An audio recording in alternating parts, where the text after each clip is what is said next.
Welcome back এই সেকশনের সর্বশেষ লেকচারে আজকে আমরা কথা বলবো ওভারফ্লো নিয়ে। তো ওভারফ্লো বিষয়টা কি? ওভারফ্লো বিষয়টা হচ্ছে আমার একটা উইডথ এবং একটা হাইট আছে বা আমার একটা নির্দিষ্ট এরিয়া আছে, কিন্তু আমার কন্টেন্ট এত বড় যে আমার ওই নির্দিষ্ট এরিয়ার মধ্যে থাকতে পারছে না, তারা এরিয়া ছেড়ে বের হয়ে যাচ্ছে। তো যেমনটা আমি এখানে শো করছি, হ্যাঁ, তো আমি একটা বর্ডার দিয়ে বোঝানোর চেষ্টা করছি দিস ইজ মাই এরিয়া, এবং আমার কন্টেন্ট এত বড় যে এই কন্টেন্ট আমার এরিয়া থেকে বের হয়ে নিতে চলে এসছে। এই ধরনের সিচুয়েশনগুলো এড়ানোর জন্য আমাদের দরকার ওভারফ্লো ম্যানেজ করা। তো যদি এমন হয় যে আমার কন্টেন্ট আমার এই অবশ্যই সেকশনটার নিচে আর একটা সেকশন থাকবে এবং আমার উপরের সেকশনের কন্টেন্ট এত বড় যে নিচের সেকশনের কন্টেন্ট আর দেখাই যাচ্ছে না, তার উপরে ওভারল্যাপস হয়ে গেছে, তাহলে তো খুব বাজে হবে, তাই না?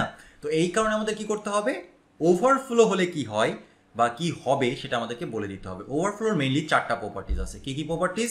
একটা হচ্ছে ডিফল্ট প্রপার্টিজ, যে প্রপার্টিটার নাম হচ্ছে ভিজিবল। ওভারফ্লো হয়ে যাক, আর একটা প্রপার্টিজ উপরে বা আর একটা কন্টেনারের উপরে উঠে যাক, কিচ্ছু যায় আসে না। এটা হচ্ছে ডিফল্ট বিহেভিয়ার, যেটাকে বলা হয় ভিজিবল।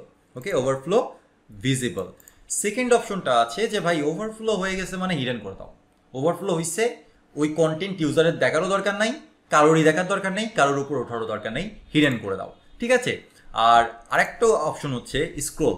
তো ওভারফ্লো যখন হইছে, কন্টেন্ট তো তার মানে সেখানে আছে, তাই না? তো কন্টেন্ট যেহেতু আছে সেহেতু স্ক্রোল করে দেখা যাক, একটা স্ক্রোল বার দিয়ে দিই। আর আরেকটা হচ্ছে ওভারফ্লো অটো। অটোর মানে হচ্ছে এটাও স্ক্রোল করা যাবে, কিন্তু সবসময় তো স্ক্রোল দরকার নেই। যদি আপনি ওভারফ্লো স্ক্রোল ব্যবহার করেন তাহলে আমার কন্টেন্ট ওভারল্যাপস হোক বা না হোক, আমার জন্য একটা স্ক্রোল বার, এইদিকে একটা স্ক্রোল বার, এদিকে একটা স্ক্রোল বার এসে বসে থাকবে।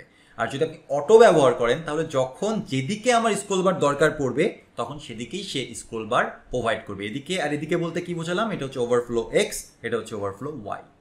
ভুল বললাম, এটা হচ্ছে ওভারফ্লো ওয়াই, এটা হচ্ছে ওভারফ্লো এক্স। হরিজন্টালি এক্স আর হচ্ছে ভার্টিক্যালি ওয়াই।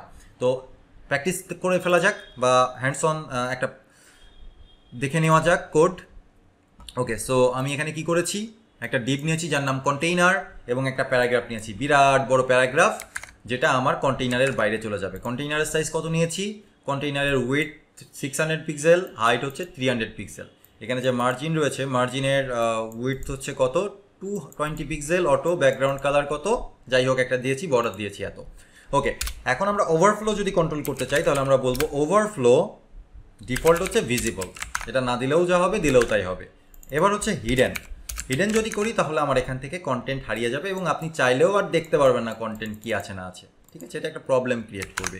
তো এই জন্য আপনি ব্যবহার করতে পারেন ওভারফ্লো স্ক্রোল। এটা ব্যবহার করলে দেখেন এখান থেকে একটা স্ক্রোল বার তৈরি হয়েছে, এখান থেকে একটা স্ক্রোল বার তৈরি হয়েছে। এখন নিচের স্ক্রোল বারটা দেখা যাচ্ছে না, কারণ হচ্ছে আমার প্যারেন্টের যা সাইজ অর্থাৎ কন্টেইনারের যা ওয়েট এবং আমার প্যারাগ্রাফের ওয়েট একদম সেম, যে কারণে আসলে কোনো দেখা যাচ্ছে না, কোনো স্ক্রোল বার দেখা যাচ্ছে না, স্ক্রোল বার। সো আপনি যদি এখানে যে প্যারাগ্রাফের উইডথটা একটু বেশি করে দেন, উইডথ বলে দেন যে 800 পিক্সেল, তাহলেই দেখবেন যে এবার এই দেখেন এখানকার স্ক্রোল বারটা শো করছে, হ্যাঁ, দেখা যাচ্ছে, সুন্দরভাবে দেখা যাচ্ছে। এবার এখানকার স্ক্রোল বারটাও দেখা যাচ্ছে খুব সুন্দরভাবে। কিন্তু আমি চাচ্ছিলাম যে আমার স্ক্রোল বার দেখা যাওয়ার দরকার নেই, সবসময় অ্যাটলিস্ট দেখা যাওয়ার দরকার নেই। এখন আমার কন্টেন্ট আছে তাই দেখা যাচ্ছে, ভালো কথা। কন্টেন্ট না থাকলে দেখা যাওয়ার দরকার নেই, আমি কন্টেন্টটা একটু কমিয়ে দিই, এত কন্টেন্ট আমার দরকার নেই। ফর এক্সাম্পল এখান থেকে সব কেটে কুটে দিয়ে লোরেম 25 করে দিই। এবার দেখেন আমার কন্টেন্ট কিন্তু একদমই কম, তাই আমার কিন্তু তারপরেও আমার এই যে রাইটের বা স্ক্রোল ওয়াই যেটা, সেটা কিন্তু রয়েছে, ঠিক আছে? ভার্টিক্যাল স্ক্রোলিংটা রয়েছে, কিন্তু হরাইজন্টাল স্ক্রোলিং রয়েছে কিন্তু কোনো কাজ নাই, তারপরেও রয়েছে। আর হচ্ছে এক্সের যেটা বা হরাইজন্টাল স্ক্রোলিং, সেটার কাজ আছে, কারণ হচ্ছে এখনও আমার প্যারাগ্রাফের সাইজ বড়। সো আমি এখান থেকে উইডথটা সরিয়ে দিই। এখন আমার কোনো দিকেই মূলত এই স্ক্রোল বার দরকার নাই, কিন্তু তারপরেও একটা স্ক্রোল বার এসে আমার জায়গা খেয়ে নিচ্ছে। ওয়াই?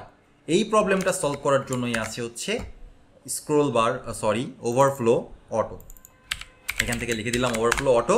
এবার আর কোনো স্ক্রোল বার আপনি দেখবেন না। যখন আপনার কন্টেন্ট বেশি হয়ে যাবে তখন আপনি দেখতে পারবেন যে আচ্ছা আমার কন্টেন্ট তো বেশি হয়ে গেছে, এবার তো আর স্ক্রোল বার ছাড়া উপায় নাই, তাই না? তখন হচ্ছে আপনি দেখবেন যে ওকে, তো এবার আমার হরাইজন্টালি কিন্তু কোনো নাই, অর্থাৎ কোনো কন্টেন্ট নাই, তাই আমার হরাইজন্টাল কোনো স্ক্রোল বার আসেনি, যেহেতু অটো করে দেওয়া আছে। আর ভার্টিক্যালি আমার কন্টেন্ট আছে, তাই ভার্টিক্যাল স্ক্রোল বারটা আমি দেখতে পাচ্ছি। সো ওভারফ্লো মেনটেন করা খুবই গুরুত্বপূর্ণ একটা বিষয়। তো এই জন্য পজিশনের সাথেই, বিশেষ করে যখন আমরা পজিশনে কাজ করি তখনই ওভারল্যাপসটা বেশি হয়, তাই পজিশনের সাথেই আমি এই বিষয়টা বুঝিয়ে দেওয়ার চেষ্টা করলাম। ওকে, তাহলে দেখা হচ্ছে পরবর্তী সেকশনে। বাই।